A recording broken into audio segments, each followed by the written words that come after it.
victims of Typhoon Pablo in Catil, Davao Oriental, are now returning to their jobs. According to Catil residents, they may not have delicious food this Christmas season, but they are still thankful that they are safe. They also thank the people who continue to extend assistance to the victims of the typhoon. Dito sa barangay namin sa Maglahos, nagpabala kami ng mga tao na may darating na bagyo.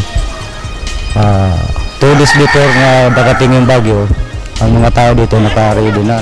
Dumating yung bagyo, ang mga tao nakalikas na malapit na bundok para masito talaga, di maanod ng baha. Pagkatapos ng bagyo, wala nang tulay.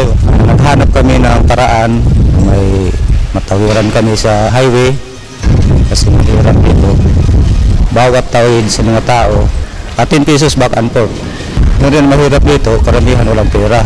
Hindi makatawid dahil walang pamasahe sa bangka. At saka nagka-problema rin kami ng drinking water. Nag-meeting kami na i-repair kaagad yung drinking water namin sa spring. Tapos yan, ginawa kaagad namin. Nagbayanihan kami lahat dito sa barangay pag-instalar ng tubig. Yung mga relief, pagkatapos ng bagyo, kinabukasan, dumating kaagad yung mga supply galing sa taas.